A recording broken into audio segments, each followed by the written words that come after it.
Hi everyone. So today we're going to solve Leetcode daily challenge problem number 2244. Minimum rows to complete all tasks.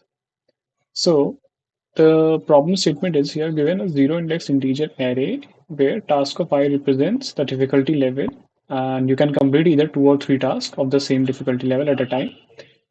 Return the minimum rounds required to complete all the tasks or zero if it is not possible to complete all the tasks. So it is very kind of an ad hoc problem in which you'll have to come up with a formula on the spot. You'll have to design the formulation which you can use. So interestingly, I found out a pattern in the question like while I was going through these two beautiful examples.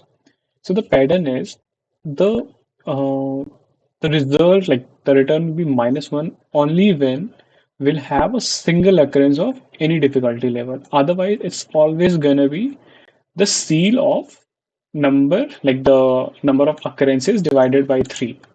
So to verify that, let's check once. For example, difficulty level 2 occurs 3 times, right? So 3 by 3 is 1, so we can complete the task in 1. Okay, then we have two threes. So of course, like it's gonna be a single, it will get completed in a single round. So 1 plus 1 is 2. Then we have five fours.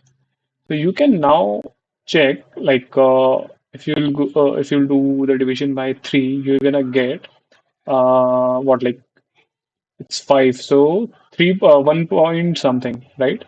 But if you'll round up to the two, like the to the ceiling of it, you'll get 2. So now 2 plus 2 gets 4.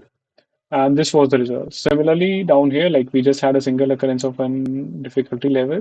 So we rewarded -1. So let's implement this same logic into the solution and let's see how the results turn out. So first of all, I would like to calculate the number of occurrences of each difficulty level, and I'll be using iteration for that because in typically in a interview setup, you will be not allowed to use the counter method provided by Python. So let's do that. For iterator in tasks, what I'll be doing is I'll be updating the value of iterator into the counter. And I'll do that using the get method, which will try to look for the value in the dictionary. If not found, we will initialize that with a 0 and we will then increment 1. So essentially what we are doing over here is we are looking for the value in the dictionary. If it is there, we will pick that value and increment 1. Otherwise, we will initialize that value with a score of with a occurrence of 1. Okay. Next, simple. I have declared a result variable which I'll be returning. And next, what I want to do is we don't need the difficulty level to solve the question, right? We just need the number of occurrences of each difficulty level. So to do that, I'll be just using the values from this dictionary. So for value in counter dot values, simple. If value is equals to 1, I'll return -1. Otherwise, what I want to do with each occurrence is I want to add the ceiling of like seal basically means it will round up to the value.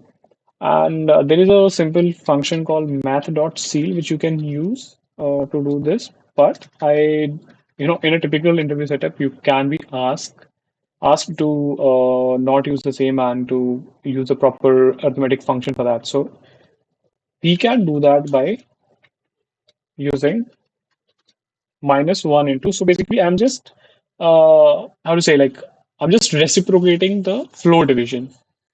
And you do the floor division using this double division operator, right? So I'm just reciprocating that. Basically, we are taking the equation on the other side of a number line, right? So it will be done something like this. Okay, this is it. And at the last, I'll return the results. So let's see how the test case. Yeah, so the test cases got passed. Let's submit for further evaluation.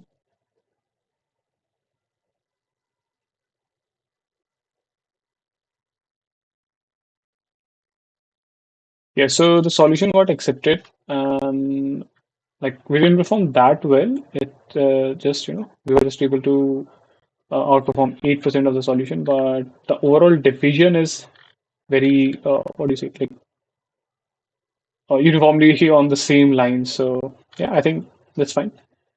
Thanks a ton, guys, for watching the video and stay tuned for the upcoming ones. Thank you.